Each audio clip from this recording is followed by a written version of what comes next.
जय श्री कृष्ण, राधे कृष्ण। ओम नमो भगवते वासुदेवाय। अब आगे के दो श्लोक में ध्यान योग के लिए उपयोगी उपयोगी नियमों का क्रमशः व्यतिरेक और अन्वय रीति से वर्णन करते हैं। अधिक खाने वाले का योग सिद्ध नहीं होता। दूसरे के भोजन की अपेक्षा अपना भोजन मात्रा में भले ही कम हो, पर अपनी भूख की अपेक्षा अधिक होने से वो भोजन अधिक ही माना जाता है। कारण कि अन्न अधिक खाने से अर्थात भूख के बिना खाने से अथवा भूख से अधिक खाने से प्यास ज्यादा लगती है, जिससे पानी ज्यादा पीना पड़ता है। ज्यादा अन्न खाने पानी ज्यादा पीने से पेट भारी हो जाता है। पेट भारी होने से शरीर भी बोझिल मालूम होता है। शरीर में आलस्य छा जाता है, बार बार पेट याद आता है। कुछ भी काम करने का अथवा साधन भजन जब ध्यान आदि करने का मन नहीं करता। न तो सुखपूर्वक बैठा जाता है और न सुखपूर्वक लेटा जाता है तथा न चलने फिरने का मन करता है। अजीर्ण आदि होने से शरीर में रोग पैदा हो जाते हैं। इसलिए अधिक खाने वाले पुरुष का योग कैसे सिद्ध हो सकता है? नहीं हो सकता। ऐसे ही बिल्कुल न खाने से भी योग सिद्ध नहीं होता। कारण कि भोजन न करने से मन में बार बार भोजन का चिंतन होता है। शरीर में शक्ति कम हो जाती है। मांस मज्जा आदि भी सूखते जाते हैं। शरीर शिथिल हो जाता है। चलना फिरना कठिन हो जाता है। लेटे रहने का मन करता है। जीना भारी हो जाता है। बैठ करके अभ्यास करना कठिन हो जाता है। चित्त परमात्मा में लगता ही नहीं। अतः ऐसे पुरुष का योग कैसे सिद्ध होगा? जिसका ज्यादा सोने का स्वभाव होता है उसका भी योग सिद्ध नहीं होता। कारण कि ज्यादा सोने से स्वभाव बिगड़ जाता है, अर्थात बार बार नींद सताती है। पड़े रहने में सुख और बैठे रहने में परिश्रम मालूम होता है। ज्यादा लेटे रहने से गाढ़ी नींद भी नहीं होती। गाढ़ी नींद न आने से स्वप्न आते हैं, संकल्प विकल्प होते हैं। शरीर में आलस्य भरा रहता है। आलस्य के कारण बैठने में कठिनाई आती है। अतः वह योग का अभ्यास भी नहीं कर सकता। फिर योग की सिद्धि कैसे होगी? हे अर्जुन, जब अधिक सोने से भी योग की सिद्धि नहीं होती तो फिर बिल्कुल न सोने से योग की सिद्धि कैसे हो सकती है? क्योंकि आवश्यक नींद न लेकर अधिक जागने से बैठने पर नींद सताएगी, जिससे वे योग का अभ्यास नहीं कर सकेंगे।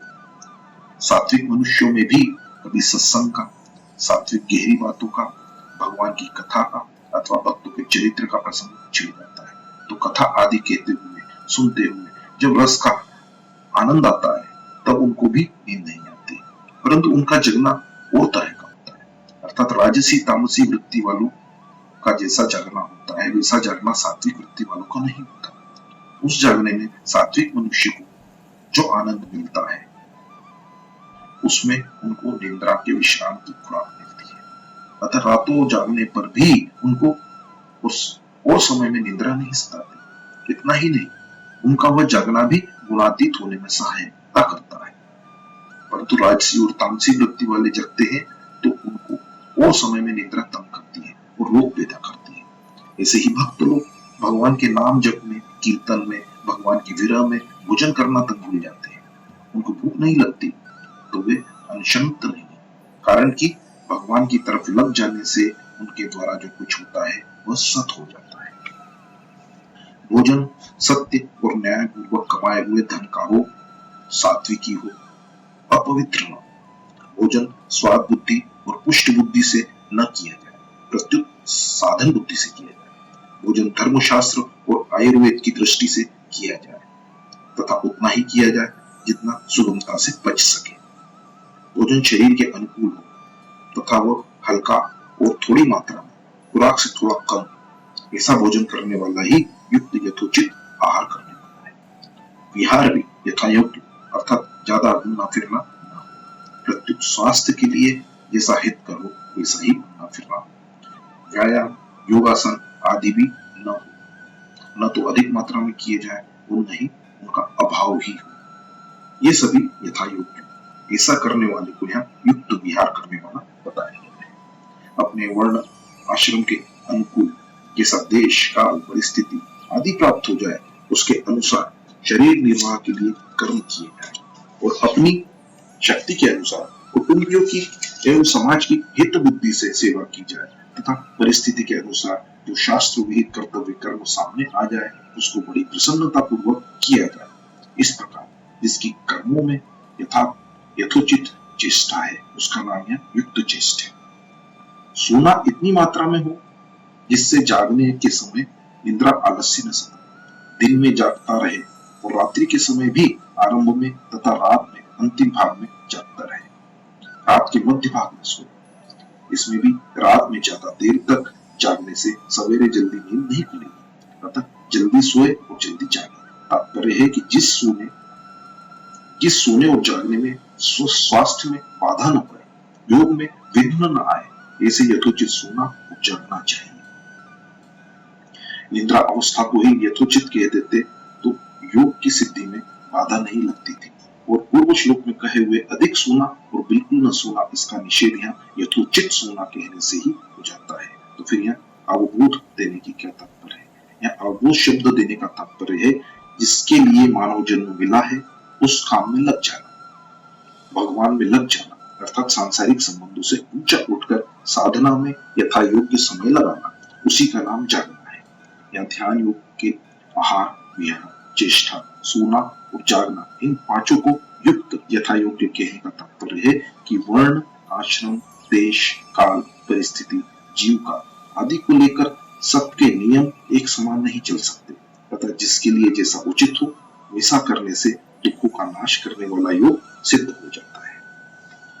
इस प्रकार यथोचित आहार विहार आदि करने वाले ध्यान योगी का दुखों का अत्यंत अभाव करने वाला योग सिद्ध हो जाता है। योग और भोग में विलक्षण अंतर है। योग में तो भोग का अत्यंत अभाव और भोग में योग का अत्यंत अभाव नहीं है, कारण कि भोग में जो सुख मिलता है वह सुख अनुभूति भी असत के संयोग का वियोग होने से मिलती है, परंतु मनुष्य की उस वियोग पर दृष्टि न रहकर असत के संयोग पर ही दृष्टि रहती है, अतः मनुष्य भोग के सुख को संयोग जन्य ही मान लेता है, और ऐसा मानने से ही भोग आसक्ति पैदा हो जाती है। इसलिए उसको दुखों का नाश करने वाले योग का अनुभव नहीं होता। दुखों का नाश करने वाला योग वही होता है जिसमें भोग का अत्यंत अभाव होता है। यद्यपि यह श्लोक ध्यान योगी के लिए कहा गया है, तथापि इस श्लोक को भी सभी साधक अपने काम में ले सकते हैं और इसके अनुसार अपना जीवन बनाकर अपना उद्धार कर सकते हैं। इस श्लोक में मुख्य रूप से 4 बातें बताई गई है: युक्त आहार विहार, युक्त कर्म, युक्त सोना और युक्त जागना। इन 4 बातों को साधक काम में कैसे लाए, इस पर विचार करना चाहिए। हमारे पास 24 घंटे हैं और हमारे सामने 4 काम है। 24 घंटों को 4 का भाग देने पर प्रत्येक काम के लिए 6-6 घंटे मिल जाते हैं। जैसे आहार विहार अर्थात भोजन करना और घूमना फिरना, इन शारीरिक आवश्यक कार्यों के लिए 6 घंटे। कर्म अर्थात खेती, व्यापार, नौकरी आदि जीविका संबंधी कार्यों के लिए 6 घंटे। सोने के लिए 6 घंटे और जागने अर्थात भगवत प्राप्ति के लिए जप, ध्यान, साधन, भजन तथा कीर्तन आदि के लिए 6 घंटे। इन 4 बातों के भी 2-2 बातों के 2 विभाग हैं। एक विभाग उपार्जन अर्थात कमाने का है, दूसरा विभाग व्यय अर्थात खर्चे का है। युक्त कर्म और युक्त जागना, ये 2 बातें उपार्जन की है। युक्त आहार विहार और युक्त सोना, ये दोनों बातें व्यय की है। उपार्जन और व्यय, इन 2 विभागों के लिए हमारे पास 2 प्रकार की पूंजी है। सांसारिक धन धान्य है, आयु है। पहली पूंजी धन धान्य पर विचार किया जाए तो उपार्जन अधिक करना तो चल जाएगा, पर उपार्जन की अपेक्षा अधिक खर्चा करने से काम नहीं चलेगा। इसलिए आहार विहार में 6 घंटे न लगाकर 6 घंटे से ही काम चला ले और खेती व्यापार आदि में 8 घंटे लगा दे। तात्पर्य है कि आहार विहार का समय कम करके जीविका संबंधी कार्यों में अधिक समय लगा दे। दूसरी पूंजी है आयु पर विचार किया जाए तो सोने में आयु व्यर्थ खर्च होती है, अतः सोने में 6 घंटे न लगाकर 4 घंटे से ही काम चला ले और भजन ध्यान में आदि में 8 घंटे लगा दे। तात्पर्य है कि जितना कम सोने से काम चल जाए उतना चला ले और नींद का बचा हुआ समय भगवान के भजन ध्यान आदि में लगा दे। इस उपार्जन साधन भजन की मात्रा तो दिन प्रतिदिन बढ़ती ही रहनी चाहिए, क्योंकि हम यहाँ सांसारिक धन आदि कमाने के लिए नहीं आए हैं, प्रत्युत परमात्मा की प्राप्ति करने के लिए ही आए हैं। इसलिए दूसरे समय में से जितना समय निकाल सके उतना समय निकालकर अधिक से अधिक भजन ध्यान करना चाहिए। दूसरी बात, जीविका संबंधी कर्म करते समय भी भगवान को याद रखें और सोते समय भी भगवान को याद रखें। सोते समय यह समझे कि अब तक चलते फिरते बैठकर भजन किया जाता है, अब लेटकर भजन करना है।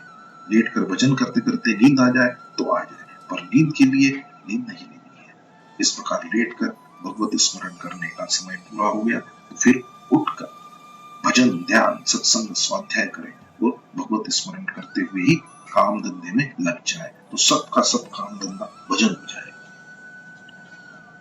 परिशिष्ट भाव यह है कि 16वां और 17वां श्लोक ध्यान योगी के लिए तो उपयोगी है ही, अन्य योगियों साधकों के लिए भी बड़े उपयोगी है। पीछे के 2 श्लोक में ध्यान योग के लिए अन्वय व्यतिरेक रीति से खास नियम बता दिए। अब ऐसे नियमों का पालन करते हुए स्वरूप का ध्यान करने वाले साधक की क्या स्थिति होती है, यह आगे के श्लोक में बताते हैं। इस अध्याय के 10वें और 13वें श्लोक तक सभी ध्यान योगी साधकों के लिए बिछाने और बैठने वाले आसनों की विधि बताई। 14वें और 15वें श्लोक में सगुण साकार के ध्यान का फल सहित वर्णन किया। फिर 16वें 17वें श्लोक में सभी साधकों के लिए उपयोगी नियम बताया। अब इस 18वें श्लोक से लेकर 23वें श्लोक तक स्वरूप के ध्यान का फल सहित वर्णन करते हैं। चित्त की 5 अवस्थाएं मानी गई, मूल, क्षिप्त, विक्षिप्त, एकाग्र और निरूढ़। इनमें मूल और क्षिप्त वृत्ति वाला पुरुष योग का अधिकारी होता ही नहीं। चित्त कभी स्वरूप में लगता है, कभी नहीं लगता। ऐसा विक्षिप्त वृत्ति वाला पुरुष योग का अधिकारी होता है। जब चित्त वृत्ति एकाग्र हो जाती है तब सविकल्प समाधि होती है।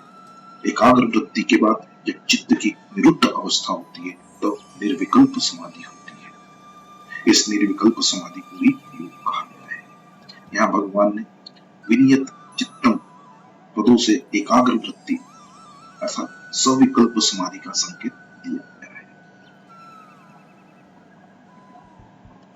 अच्छी तरह से वश में किया हुआ चित्त अर्थात संसार के चिंतन से रहित चित्त जब अपने स्वतः सिद्ध स्वरूप में स्थित हो जाता है। तात्पर्य है कि जब यह सब कुछ नहीं था तब भी जो था और सब कुछ नहीं बचेगा तब भी यह रहेगा, तथा सबके उत्पन्न होने से पहले भी जो था, सबका लय होने के बाद भी जो रहेगा, वो अभी भी जो का त्यों है, उस अपने स्वरूप में चित्त स्थित हो जाना। अपने स्वरूप में जो रस है, आनंद है, वह इस मन को कहीं भी और कभी भी नहीं मिला है। अतः वह रस आनंद मिलते ही मन उसमें तल्लीन हो जाता है। और जब वह प्राप्त अप्राप्त, दृष्ट अदृष्ट, एहलौकिक पारलौकिक, श्रुत अश्रुत संपूर्ण पदार्थों से, भोगों से निष्प्रह हो जाता है, अर्थात उसको किसी भी पदार्थ की, भोग की किंचित मात्र भी परवाह नहीं रहती, उस समय वह योगी कहा जाता है। यहाँ यथा और तथा पद लेने का तात्पर्य है कि वह इतने दिनों में, इतने महीनों में, इतने वर्षों में योगी होगा, ऐसी बात नहीं है। प्रत्युत जिस क्षण वश में किया हुआ चित्त स्वरूप में स्थित हो जाएगा और संपूर्ण पदार्थों से निष्प्रह हो जाएगा, उसी क्षण वह योगी हो जाएगा। इस श्लोक में 2 खास बातें बताई गई है। एक तो चित्त स्वरूप में स्थित हो जाए और दूसरी संपूर्ण पदार्थों से निष्प्रह हो जाए। तात्पर्य है कि स्वरूप में लगते लगते जब मन स्वरूप में ही स्थित हो जाता है तो फिर मन में किसी वस्तु, व्यक्ति, परिस्थिति आदि का चिंतन नहीं होता। प्रत्युत मन स्वरूप में ही तल्लीन हो जाता है। इस प्रकार स्वरूप में ही मन लगा रहने से ध्यान योगी वासना, कामना, आशा, तृष्णा आदि से सर्वथा रहित हो जाता है। इतना ही नहीं, वह जीवन निर्वाह के लिए उपयोगी पदार्थों की आवश्यकताओं से भी निष्प्रह हो जाता है। उसके मन में किसी भी वस्तु आदि की किंचित मात्र भी स्पृहा नहीं रहती, तब वह असली योगी होता है। इसी अवस्था का संकेत पहले 4थे श्लोक में कर्मयोगी के लिए भी किया गया था कि जिस काल में इंद्रियों के अर्थों, भोगों में और क्रियाओं में आसक्ति नहीं रहती तथा संपूर्ण संकल्पों का त्याग कर देता है, तब वह योगारूढ़ कहा जाता है।